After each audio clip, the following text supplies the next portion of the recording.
Salawat bagi salam, kalimat pula kita sanjungkan kepada Nabiullah Sallallahu Alaihi Wasallam, tokoh profesional umat Islam yang membawa pembaruan. Insya Allah kita mendapatkan syafaat kelak dari beliau di akhir. Amin. Yang kami muliakan, yang kami hormati, dan juga kami banggakan, ahli kakak, mama, keluarga besar Genci Muradi, Kampung Durian Jamil. Mudah-mudahan Allah masih mudahkan rezeki yang baik, umur yang panjang dengan kesehatan yang baik, dan insya Allah selalu dalam kekuatan. Allah persinggahkan dalam menghadapi ujian kehilangan sosok ayah, suami, ibu abang, adik. Allah itu kan dalam setiap peristiwa itu tidak ada yang kebetulan, tidak ada yang tanpa tanda-tanda. Semuanya Allah sudah berikan pada kamu. Apalagi bicara kehidupan lahir dan kematian. 4 bulan 10 hari ketika ruh dan jasad disatukan dalam rahim seorang wanita, seorang ibu. Di situ Allah dan kita calon manusia itu, hamba Allahnya, bersaksi kapan kita lahir, nanti di tanggal berapa, kemudian rezekinya seperti apa, kemudian pertemuan jodohnya dengan siapa, dan kapan kita kembali kepada Allah itu sudah ada garis peristiwa itu yang sudah kita dijanjikan. Jadi apa yang dirasakan oleh almarhum Ayahanda Nafla adalah sebuah peristiwa yang sesuai dengan janji Allah kepadanya. Sudah sampai waktunya. Dan apa tanda-tandanya? Diberikan kenikmatan yang mulai berkurang. Makan sudah tidak bisa banyak yang glukosa, kemudian jalan tidak boleh terlalu banyak jauh, pikiran tidak boleh banyak yang sudah berat-berat. Itu tanda-tanda Allah persinggahkan kita. Di setiap peristiwa alam nih, peristiwa dalam kehidupan kita ini, semuanya sudah Allah ceritakan dalam sebuah kesaksian kita pada 4 bulan 10 hari. Kemudian juga bagi hamba yang mendapatkan peristiwa itu sama, misalnya seperti saya, diberikan tanda-tanda.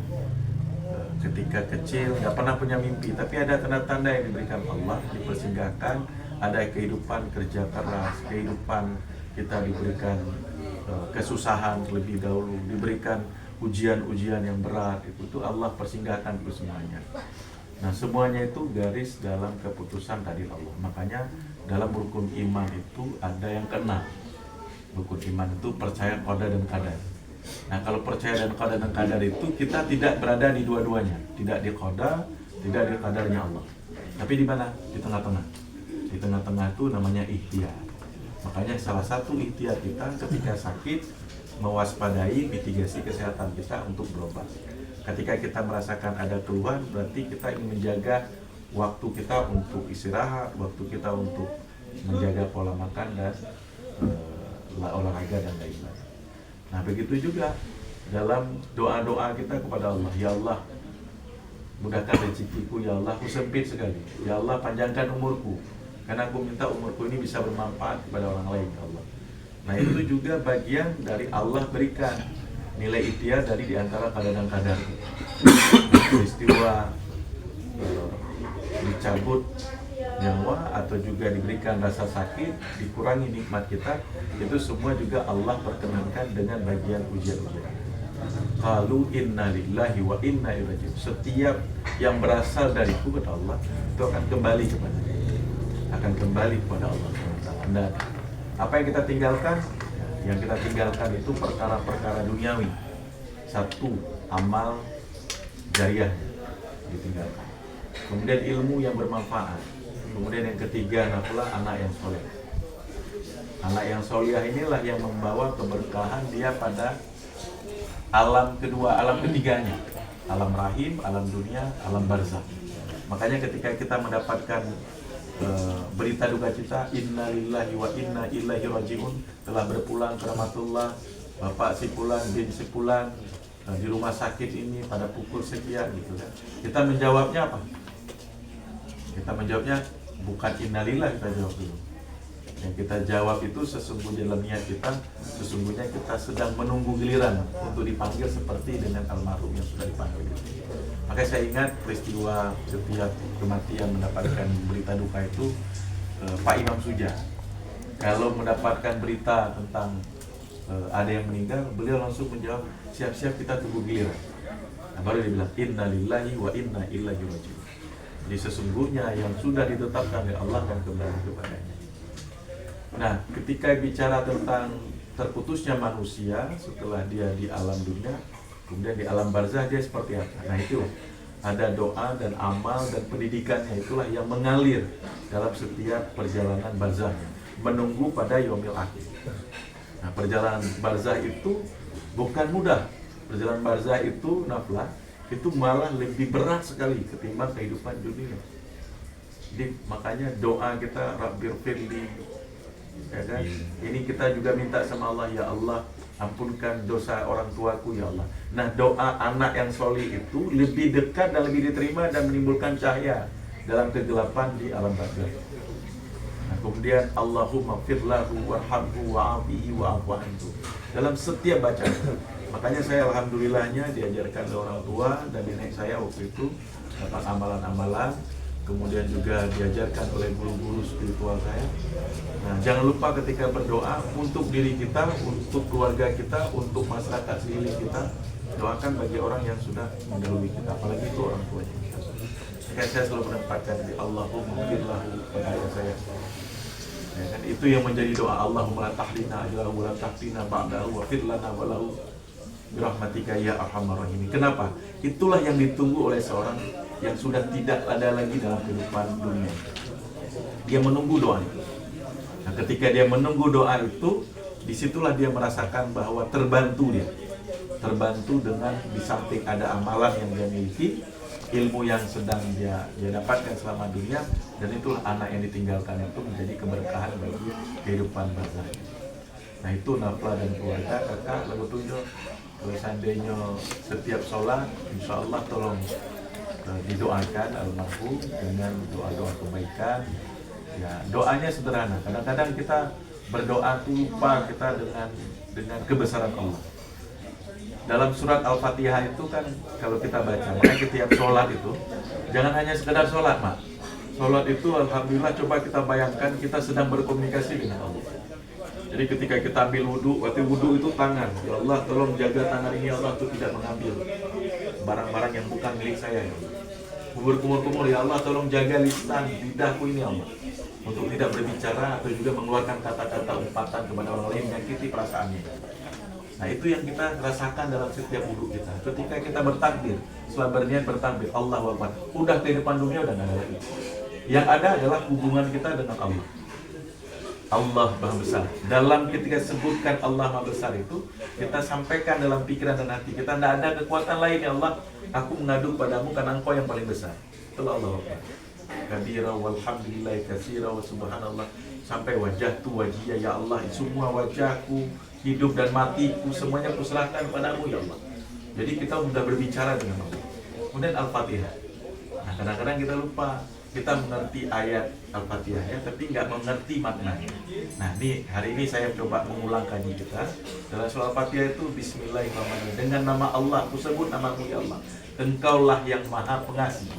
Engkaulah yang maha penyayang. Mudah-mudahan kasihmu dan kasih sayangmu itu tidak pernah kau lupakan pada hamba-Mu ya Allah, yang sedang mengabdi padamu. Kemudian Alhamdulillahirrahmanirrahim. Segala puji Engkau. Nggak ada lagi pujian-pujian dari kami ini Allah, dari hamba-Mu ini Allah, selain memuji padamu. Engkau yang punya kekuatan, Engkau Tuhan seru sekalian Allah. Kan itu artinya. Kemudian Ar-Rahmanir-Rahim, kita puji lagi Allah. Disitulah berkomunikasi. Maka waktu sholat itu kita nikmati, jangan hanya sekedar membaca, kemudian hanya sekedar tumak nina, hanya sekedar kita dengan gerakan-gerakan. Semuanya ada gerakan dengan maknanya. Baca sampai ya Allah pada ayat Iyyaka na'budu wa iyyaka nasta'in. Kepadamu lah ya Allah aku menyembah, kami menyembah ya Allah, dan kepadamu lah kami minta tolong. Nah, disinilah fungsi doa tadi. Kita minta doa ya Allah. Ya Allah, kalau bukan kepadamu kami minta ya Allah, pada siapa lagi? Nggak mungkin.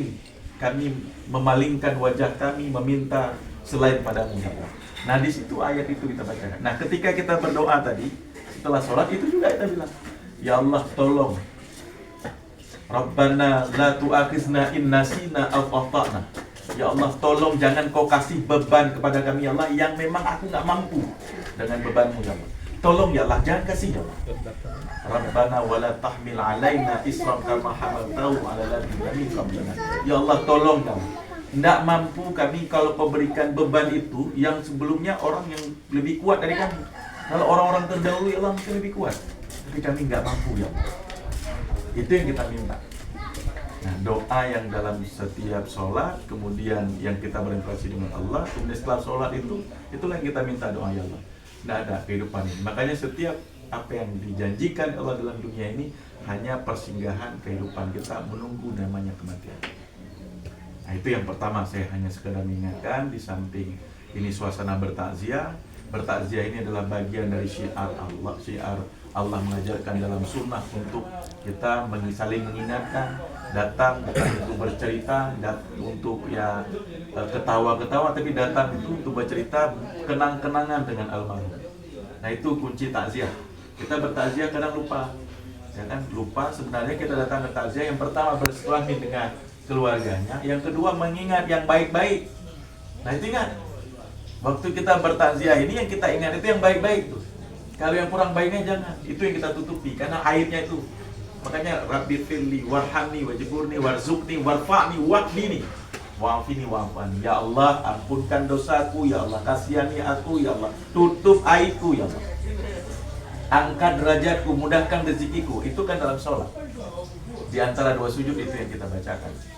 Nah begitu juga ketika kita datang, di samping kita berkelakar dengan keluarga, Kak, kasih semangat, benafla yang sedang ditinggalkan dan dapat ujian ini. Di samping dia datang, alhamdulillah, mantan tainge nyoka ayahmu. Itu kebesarannya. Mantan tainge berarti abang juga baik. Berarti bangga jombo. Bila dia bo berarti ada ditinggal di kawan-kawannya. Sampai beberapa hari itu mantan ada yang mengunjungi dia di rumah. Nah, itulah yang menjadi kalau kita masyarakat Aceh yang pola dengan syariat Islamnya, kita berbondong-bondong. Kalau mungkin di Tiko mantang ada tai, kedua, ketiga mantang ada tetangga yang membawa gantang-gantang. Kalau mantang di Tiko budayanya di mantang, ya. Alhamdulillah itu dipertahankan. Nah itulah yang menjadi simbol kekeluargaan dari ikatan kebatinan masyarakat yang beragama kita Islam. Nah itu yang kedua saya mau sampaikan ke Bapak Ibu sekalian. Di samping saya hari ini bertakziah atas nama pribadi dan juga atas nama sebagai pimpinan dari almarhum sebagai kepala daerah Bupati Aceh Barat yang disinggahkan sementara. Kekuasaan itu Allah persinggahkan kepada orang yang dikehendaki, dan Allah kemarin sedang menghendaki kita mendapatkan kekuasaan, dan mudah-mudahan kekuasaan yang dia manahkan sekarang ini akan memberikan kemanfaatan bagi masyarakat luas. Terakhir Bapak Ibu sekalian yang saya muliakan, dan saya mengingatkan kepada kita semua, jangan pernah lupa bahwa dengan peristiwa kematian yang hari ini Allah persinggahkan dalam keluarga Nafla dengan keluarga istri Nabi, kita mengingatkan bahwa tidak ada kebesaran yang lain, tidak ada kekuatan dan kekuasaan yang bisa menolak kematian. Paika dukun, paika majud, segala macam itu tidak bisa ditolak. Atau juga bernego dengan Allah, jangan sekarang ambil ya Allah anakku masih sekolah ya. Tolong ya Allah jangan cabut nyawaku ya Allah. Kenapa? Nafla punya kehidupan sendiri insyaallah kan. Saudaraku. Kau ba'ala nanti tinafda, kau nyotemetetiku, jangan ragu. Nafla dia sudah ada garis tangannya, sudah ada garis takdirnya, tidak usah pun. Ba'ala hambo kau laki nado lain, ba'ala di rumah kau, mak memandang ada yang takdir, tidak usah ragu kan. Allah sudah persinggahkan sesuai dengan janjinya masing-masing. Tidak usah ragu. Nah, cuma bagi kita yang ditinggalkan, yang selain dari keluarga yang ditinggalkan tadi itu, ini ujian bagi kita juga. Ujiannya apa? Masih ada nggak perasaan empati kita untuk saling membantu? Mantang ada nggak perasaan awak tuh yang kayak gitu untuk menunjukkan bahwa Allah, tak ingat pula tinaplah tu, nyon ayah pun nak do lain, bini almarhum kau nak do kajo segala macam, tak ingat lah. Nah, di situ, oh ya kita kecek lah kayak dalam PJ itu, dia lupa masukkan apa, benar-benar seperti itu. Mudah-mudahan seperti itu. Kalau ada beasiswa atau apa peluang-peluang ke depan, teringatlah Finaflah betul. Nah di sini ujian kita. Ini ujian-ujian kita, apalagi kita nih waktu kita hidup bersama-sama dengan almarhum, kita merasakan kalau ubang luan itu ambo yang mendoakan ubang, nah betul kadang-kadang. Kalau saya duluan ambo, abang yang lupa doakan ambo. Nah kita ketika hidup begitu, ketika udah peristiwa begini lupa kita.